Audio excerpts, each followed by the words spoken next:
भक्तों, चाहे कैसी भी परिस्थितियां क्यों ना हो, 29 मार्च को चैत्र मास के शुक्ल पक्ष की पावन कामदा एकादशी के दिव्य अवसर पर यदि आप बहुत अधिक पूजा पाठ ना भी कर पाए तो भी एक छोटी सी गुप्त साधना अवश्य कर लें। इस दिन एक ऐसी पवित्र वस्तु का सेवन चुपचाप और पूर्ण श्रद्धा के साथ कर लेना है, जिसके प्रभाव से जीवन में चल रही बाधाएं धीरे धीरे समाप्त होने लगती हैं, रुका हुआ धन वापस आने के मार्ग बनने लगते हैं और भाग्य के बंद पड़े द्वार खुलने लगते हैं। विश्वास रखिए भक्तों, यह कोई साधारण दिन नहीं होता। यह वह महापुण्यकारी तिथि है जो मनुष्य के जीवन में सुख, समृद्धि और सौभाग्य का नया अध्याय प्रारंभ करने की क्षमता रखती है। कामदा एकादशी का व्रत और इसका रहस्यपूर्ण महत्व सदियों से सनातन परंपरा में पूजनीय माना गया है, क्योंकि इस दिन भगवान श्री हरि विष्णु की कृपा विशेष रूप से प्राप्त होती है और जो साधक सच्चे मन, नियम और संयम के साथ इस व्रत को करते हैं उनके अटके हुए कार्य बनने लगते हैं, मानसिक अशांति दूर होती है, स्वास्थ्य में सुधार आता है और आर्थिक स्थिति में स्थिरता आती है। कहा जाता है कि इस दिन उस विशेष पवित्र वस्तु का सेवन या उससे संबंधित प्रसाद ग्रहण करना अत्यंत शुभ होता है, क्योंकि वह शुद्धता, आयु और समृद्धि का प्रतीक मानी गई है। भक्तों, यह तिथि केवल उपवास का दिन नहीं बल्कि आत्मशुद्धि, सभी कामनाओं की पूर्ति और भाग्योदय का दिव्य अवसर है।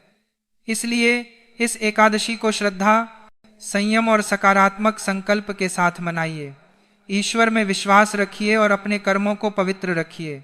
शास्त्रों और पुराणों में स्पष्ट रूप से वर्णन मिलता है कि चैत्र शुक्ल पक्ष की पावन कामदा एकादशी पर जिस एक गुप्त और दिव्य वस्तु के सेवन का विशेष महत्व बताया गया है वह है तुलसी दल, जिसे हमारे धर्म ग्रंथों में अमृत के समान पवित्र और जीवनदायी माना गया है। भक्तों, इस पावन दिन श्रद्धा और नियम के साथ तुलसी दल का सेवन करने से धन की कमी, कर्ज का बोझ और व्यापार से जुड़ी बाधाएं धीरे धीरे समाप्त होने लगती हैं और जीवन में स्थिरता और समृद्धि का मार्ग खुलने लगता है।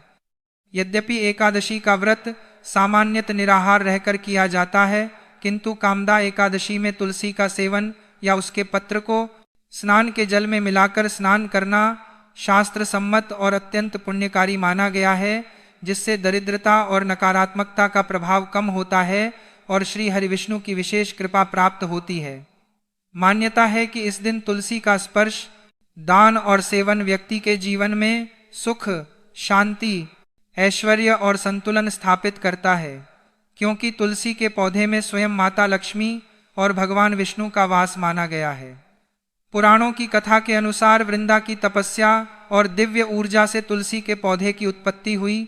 इसी कारण यह पौधा आध्यात्मिक दृष्टि से अत्यंत पवित्र माना गया है और इसकी पूजा विशेष फलदायी कही गई है। अब भक्तों, इस पावन व्रत की तिथि और विधि भी जान लीजिए ताकि साधना पूर्ण फल दे सके। इस वर्ष कामदा एकादशी का व्रत 29 मार्च 2026 को उदया तिथि के अनुसार रखा जाएगा। व्रत का पारण द्वादशी तिथि को सूर्योदय के बाद शुभ समय में करना शास्त्र सम्मत माना गया है और उस समय ब्राह्मण या जरूरतमंद को भोजन कराना तथा अपनी सामर्थ्य के अनुसार दान देना अत्यंत पुण्यदायी कहा गया है। इस दिन प्रातःकाल उठकर स्नान के जल में गंगाजल या तुलसी पत्र मिलाना, स्वच्छ पीले वस्त्र धारण करना और भगवान श्री विष्णु के समक्ष घी का दीप प्रज्वलित करना अत्यंत शुभ माना गया है। पीले पुष्प, चंदन, अक्षत, तुलसी दल और सात्विक नैवेद्य अर्पित करके श्रद्धा से पूजन करें तथा दिन भर ओम नमो भगवते वासुदेवाय मंत्र का जप करते रहें। रात्रि में भजन कथा या जागरण करने से इस व्रत का पुण्य कई गुना बढ़ जाता है और जीवन में आध्यात्मिक उन्नति तथा मानसिक शांति का अनुभव होता है। भक्तों, कामदा एकादशी पर कुछ विशेष चीजों का सेवन करना जहां आपके जीवन को सुख समृद्धि से भर देता है, वहीं कुछ चीजें ऐसी भी हैं जिन्हें भूलकर भी घर में नहीं लाना चाहिए।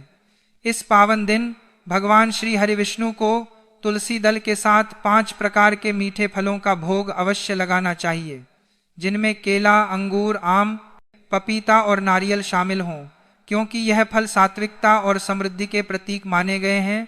अंगूर माता लक्ष्मी को अत्यंत प्रिय माना गया है, इसीलिए इसे प्रसाद रूप में ग्रहण करना विशेष फलदायी बताया गया है।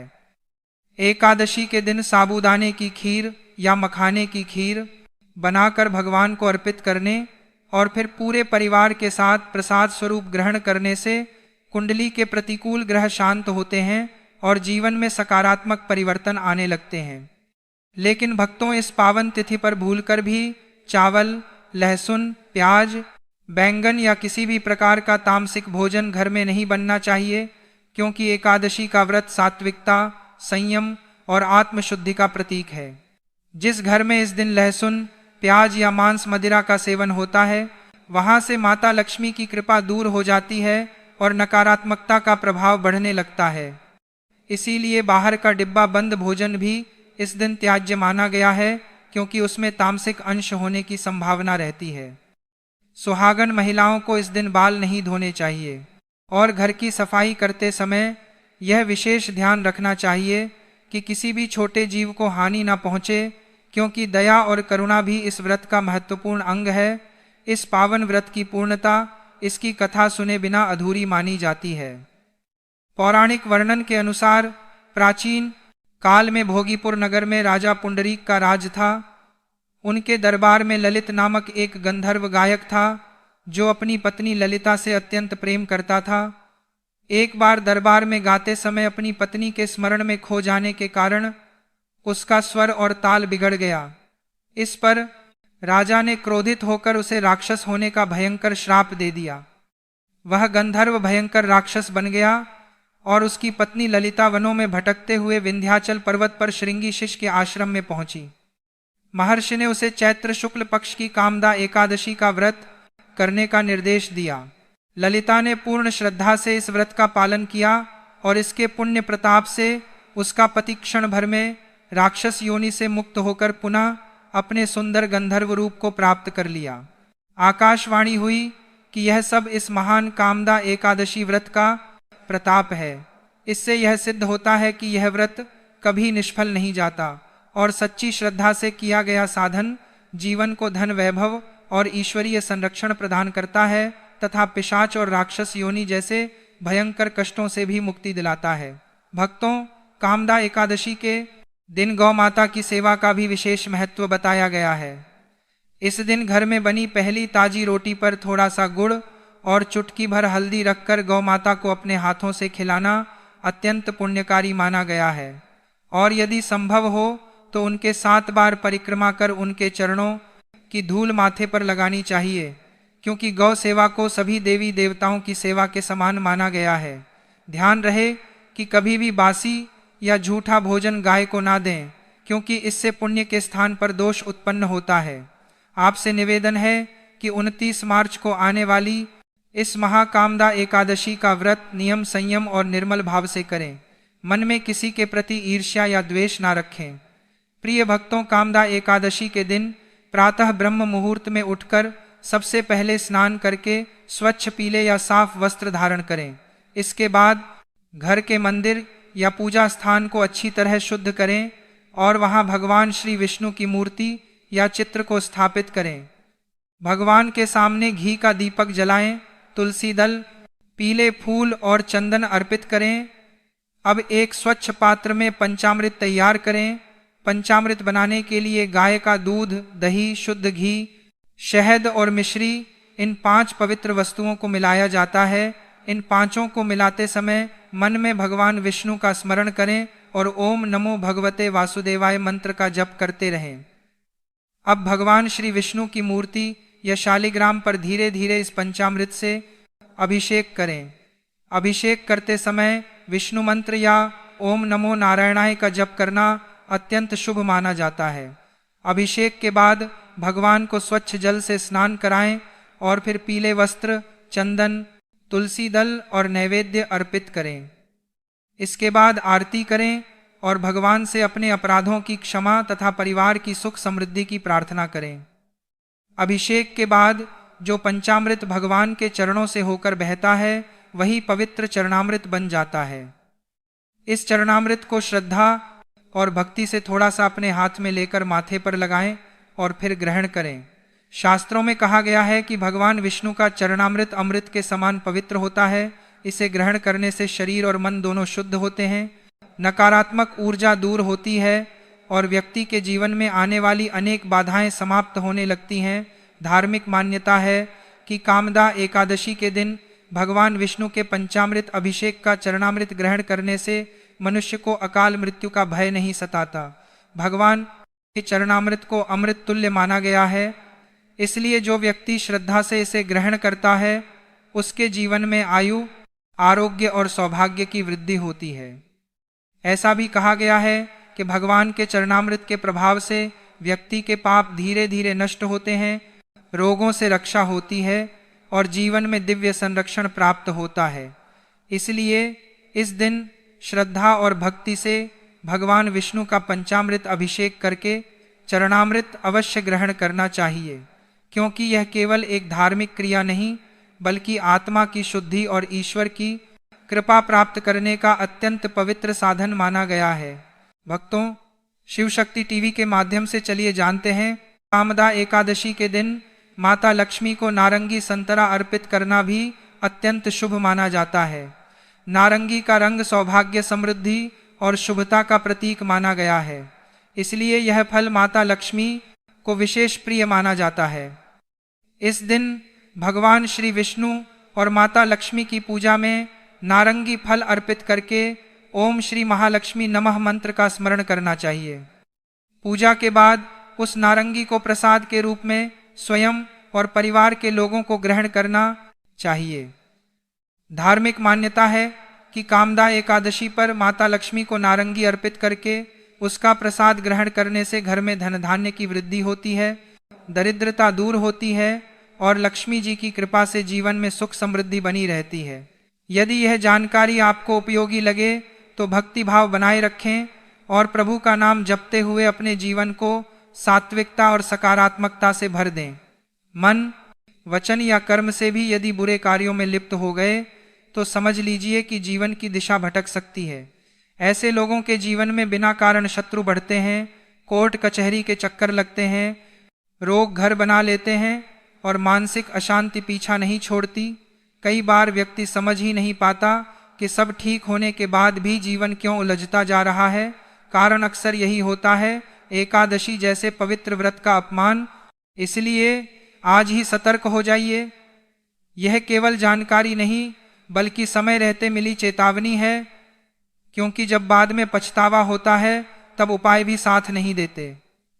शास्त्रीय मान्यताओं के अनुसार यह कोई सामान्य व्रत तिथि नहीं बल्कि सभी कामनाओं को पूर्ण करने और संकटों से मुक्ति दिलाने वाली अत्यंत प्रभावशाली एकादशी मानी गई है। कहा जाता है कि इस दिन की गई साधना पूरे वर्ष की दिशा तय करने की क्षमता रखती है, लेकिन यहीं पर एक बहुत बड़ी सावधानी भी छिपी हुई है, क्योंकि इसी दिन की गई कुछ अनजानी भूलें मनुष्य के पुण्य प्रयासों को निष्फल कर देती हैं। विशेष रूप से एक ऐसी गलती बताई गई है जिसके हो जाने पर बड़े बड़े अनुष्ठान और उपाय भी प्रभाव नहीं दिखाते। इसीलिए अगर आप जीवन में बार बार हार से जूझ रहे हैं और सच्ची शांति की कामना रखते हैं तो इस विषय को हल्के में लेने की भूल ना करें और हर शब्द को मन में बैठाकर समझें। कामदा एकादशी का रहस्य केवल व्रत तक सीमित नहीं है, बल्कि इसका संबंध पंचांग के अनुसार 29 मार्च 2026 का यह दिन विशेष ऊर्जा से युक्त माना गया है और मान्यता है कि इस दिन सही विधि से किया गया छोटा सा उपाय भी लंबे समय से अटकी हुई समस्याओं, चाहे वे न्यायालय से जुड़ी हो या व्यापार और जीवन की रुकावटें, उनमें मुक्ति दिला सकता है। लेकिन परिणाम तभी मिलता है जब व्यक्ति उन सामान्य लेकिन घातक भूलों से स्वयं को बचाए जो आज के कलयुग में लोग अक्सर अज्ञानवश कर बैठते हैं और फिर यह सोचकर दुखी होते हैं कि उनकी पूजा सफल क्यों नहीं हो रही। भक्तों, जरा समझिए, क्योंकि कामदा एकादशी केवल एक तिथि नहीं है बल्कि वह आध्यात्मिक अवसर है जो मनुष्य के जीवन में रुकी हुई किस्मत को गति देने की शक्ति रखता है। इस वर्ष आने वाली कामदा एकादशी अपने साथ अत्यंत दुर्लभ और श्रेष्ठ योग लेकर आ रही है, जिनका प्रभाव सीधे मनुष्य के धन, धर्म और भाग्य पर पड़ता है। सीधे शास्त्रों में वर्णन मिलता है कि कि सभी एकादशियों में कामदा एकादशी का स्थान विशेष माना गया है, क्योंकि यह तिथि सांसारिक कामनाओं को पूरा करने वाली, कठिन परिस्थितियों से बाहर निकालने वाली और जीवन में स्थायित्व देने वाली कही गई है। स्कंद पुराण के अनुसार जो साधक इस दिन श्रद्धा और नियम से भगवान श्री हरि विष्णु और माता लक्ष्मी की आराधना करता है, उसे केवल सांसारिक सुख ही नहीं बल्कि अंततः मोक्ष का मार्ग भी प्राप्त होता है। इसलिए भक्तों, इस पावन दिन को साधारण समझने की भूल नहीं करनी चाहिए। भक्तों, इस वर्ष की कामदा एकादशी इसलिए भी विशेष है क्योंकि इस दिन कई शुभ और मांगलिक योग एक साथ बन रहे हैं, जिनमें सर्वार्थ सिद्धि योग जैसे प्रभावशाली योगों का समावेश माना गया है। ऐसे योग जीवन में बार बार नहीं आते और जब आते हैं तो व्यक्ति के पूरे वर्ष की दशा और दिशा दोनों को बदलने की क्षमता रखते हैं।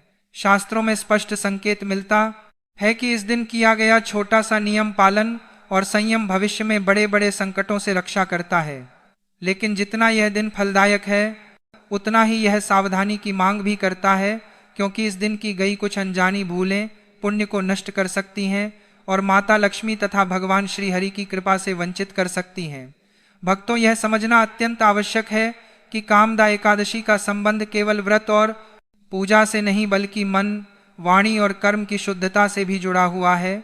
शास्त्रों में कहा गया है कि इस दिन यदि स्त्री या पुरुष अज्ञानवश कुछ वर्जित कर्म कर बैठते हैं तो उसका प्रभाव लंबे समय तक जीवन पर पड़ता है और व्यक्ति निराशा, दरिद्रता और अशांति के चक्र में फंस सकता है।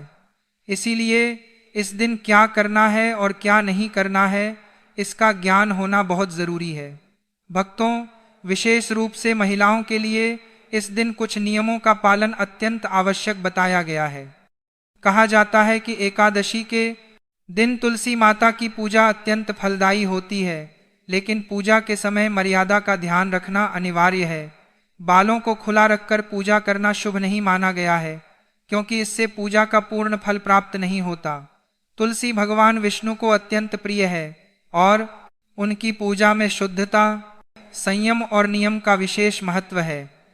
इसी प्रकार इस दिन सूर्योदय से पहले और सूर्यास्त के बाद तुलसी में जल अर्पित करना वर्जित बताया गया है, जबकि संध्या काल में दीप प्रज्वलन करना अत्यंत शुभ फल प्रदान करता है। पहली बात जो आज समझने की है वह बहुत साधारण दिखती है, लेकिन असर में बहुत गहरी है। अक्सर हम व्रत को केवल पेट से जोड़कर देखते हैं और यही सबसे बड़ी चूक की शुरुआत होती है। एकादशी को लेकर सामान्य धारणा बन गई है कि बस चावल नहीं खाना है और दिन निकल जाएगा, लेकिन शास्त्र जिस एकादशी को शरीर और चेतना दोनों की शुद्धि का द्वार बताते हैं, उसे हम केवल थाली तक सीमित कर देते हैं। कामदा एकादशी का अर्थ है भीतर की शुद्धि और सभी शुभ कामनाओं की जागृति, और भीतर की हार वहीं से शुरू होती है जहां हम बिना समझे भोजन ग्रहण करते हैं। इस दिन अन्न केवल पेट का विषय नहीं रहता, वह आपकी चेतना को प्रभावित करता है, विचारों को छूता है और आपके संस्कारों को दिशा देता है। इसीलिए कहा गया है कि इस तिथि पर लिया गया प्रत्येक कौर आपके भीतर के गुणों को जगा सकता है। तामसिक प्रवृत्तियां इसी मार्ग से भीतर प्रवेश करती हैं, और सबसे सूक्ष्म बात यह है कि वह तामस केवल प्याज, लहसुन या मांस से ही नहीं आता, बल्कि उस अन्न से भी आता है जो किसी और की ऊर्जा से भरा हो। जब आप इस दिन किसी और के घर का भोजन ग्रहण करते हैं तो आप केवल भोजन नहीं लेते, आप उसके कर्मों का अंश भी अपने भीतर उतार लेते हैं। गरुड़ पुराण में इसीलिए यह बात स्पष्ट की गई है कि एकादशी पर पराया अन्न मनुष्य के पुण्य को क्षीण करता है, क्योंकि यह दिन आत्मबल को संचित करने का दिन है। वह मित्र कितना ही अपना क्यों ना हो, अपनी देह और चेतना की सीमाओं को सुरक्षित रखना ही साधना है। अब बात उस पक्ष की आती है जिसे अक्सर लोग हल्के में ले लेते हैं, लेकिन यही पक्ष साधना को पूर्ण करता है। पारण केवल भोजन नहीं है, वह व्रत का समापन संस्कार है। समय की अनदेखी यहाँ भी पूरी साधना को शिथिल कर देती है। पंचांग का विधान इसलिए बनाया गया ताकि साधना और अनुशासन एक साथ चलें। जब सही समय में अन्न ग्रहण किया जाता है तब व्रत का चक्र पूर्ण होता है और ऊर्जा स्थिर रूप से जीवन में प्रवेश करती है। इन सभी बातों का सार यही है कि शुद्धि पहले बाहर नहीं होती, वह भीतर घटती है। जब भोजन संयमित होता है, वाणी शांत होती है और चेतना जागृत रहती है, तब मनुष्य स्वयं के विकारों पर विजय पाने लगता है। भक्तों, कामदा एकादशी के दिन सात्विकता का पालन सबसे बड़ा नियम माना गया है। मांस, मदिरा और किसी भी प्रकार की तामसिक वस्तुओं का सेवन करना शास्त्रों में कठोर रूप से वर्जित बताया गया है। कहा जाता है कि ऐसा करने से व्यक्ति को न केवल इस जन्म में बल्कि आने वाले जन्मों में भी कष्ट उठाने पड़ सकते हैं और वंश वृद्धि में बाधा आ सकती है। यह दिन पूर्ण रूप से आत्म संयम और शुद्ध आहार का दिन है। अगर आप इस कामदा एकादशी के दिन स्नान, दान, पूजा पाठ करें या ना भी कर पाएं, परंतु गौ माता को यह चुपचाप एक छोटी सी चीज जरूर खिला दें और तुलसी माता की सेवा कर लें, तो आपकी जन्म जन्मांतर की गरीबी दूर हो जाएगी। आज के इस वृतांत में हम आपको ऐसी गुप्त रहस्यमय चीजों के बारे में बताने जा रहे हैं, जिसे अगर कोई व्यक्ति कामदा एकादशी के दिन चुपचाप कर लेता है तो उस व्यक्ति का भाग्य उदय हो जाता है। उसके जीवन में चल रही सभी परेशानियों से उसे मुक्ति मिल जाती है, क्योंकि चैत्र मास कोई साधारण मास नहीं होता और इस मास की एकादशी का तो नाम ही है कामदा, अर्थात जाने अनजाने में किए गए हर प्रकार के पापों और दोषों से मुक्ति दिलाकर सभी कामनाओं को पूर्ण करने वाली एकादशी। यह एकादशी श्री लक्ष्मी नारायण जी के चतुर्भुज रूप का एक अद्भुत संगम है। इस दिन यदि आप उनकी श्री लक्ष्मी नारायण जी के प्रिय गौ माता और तुलसी जी को प्रसन्न कर लेते हैं तो आपकी जन्म जन्मांतर की दरिद्रता दूर हो जाती है। इस कथा को बड़े ध्यान से सुनिएगा और अंत तक सुनिएगा, क्योंकि दोस्तों कोई साधारण सी चीज हम आपको नहीं बताने जा रहे हैं। यह एक ऐसी रहस्यमयी बात है जो हमारे शास्त्रों में साफ साफ लिखी गई है। यह एक चीज आपके भाग्य को पूरी तरह से बदल कर रख देगी। कामदा एकादशी कोई साधारण एकादशी नहीं होती। यह वह दिन माना जाता है जब इंसान के पापों का नाश सबसे जल्दी होता है। पुराने लोग कहते थे कि इस दिन शरीर कम और आत्मा ज्यादा जागृत रहनी चाहिए, क्योंकि इस दिन ब्रह्मांड इंसान की बाहरी क्रिया नहीं, उसके मन की शुद्धता को देखता है। आज के समय में सबसे बड़ी समस्या यह हो गई है कि लोग मेहनत तो बहुत करते हैं लेकिन पैसा टिकता नहीं। एक कर्ज उतरता है तो दूसरा चढ़ जाता है। घर में बिना कारण तनाव रहता है। काम बनते बनते अटक जाते हैं। कई बार ऐसा लगता है कि जैसे किस्मत साथ ही नहीं दे रही। शास्त्रों और पुराने अनुभवों में बताया गया है कि ऐसी स्थिति तब बनती है जब पुराने कर्मों, संचित पापों या पितरों से जुड़ी कोई कमी रह जाती है, जो बार बार जीवन में रुकावट बनकर सामने आती है। इसीलिए हमारे सनातन धर्म में एकादशी का बहुत महत्व बताया गया है। यह कामदा एकादशी उन्हीं विशेष तिथियों में से एक है जिस पर कि ये दान, सेवा और संयम जीवन की दिशा बदल देता है। यह दिन केवल स्नान या उपवास का नहीं है, बल्कि अपने जीवन की अव्यवस्था और संचित दोषों को भस्म करने का महाअवसर है। अब बात आती है गौ माता और माता तुलसी की। गौ माता को 33 कोटि देवी देवताओं का वास कहा गया है और श्री लक्ष्मी नारायण जी की पूजा तुलसी दल के बिना पूर्ण नहीं होती। पुराने लोग कहते थे कि गाय के संपर्क में आने से मन अपने आप शांत होने लगता है। एकादशी जैसे दिन पर गौ सेवा को विशेष फलदायी माना गया है।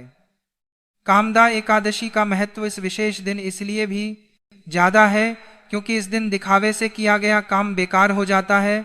अगर आपने दान किया, सेवा की और लोगों को दिखाने लगे तो उसका असर कम हो जाता है। पुराने समय में लोग इस दिन जो भी करते थे चुपचाप करते थे। इस दिन किसी से झगड़ा ना करें, गुस्सा ना करें और किसी भी जीव को कष्ट ना दें। अब ध्यान से सुनिए कामदा एकादशी की वह महान और दिव्य कथा जो स्वयं भगवान श्री कृष्ण ने धर्मराज युधिष्ठिर को सुनाई थी, जिसे सुनने मात्र से पापों का क्षय होने लगता है और कामनाएं पूर्ण होती हैं। प्राचीन काल में भोगीपुर नामक एक अत्यंत सुंदर नगर था। वहां पुंडरीक नामक राजा राज्य करते थे। उस नगर में अनेक गंधर्व, किन्नर और अप्सराएं भी निवास करती थीं।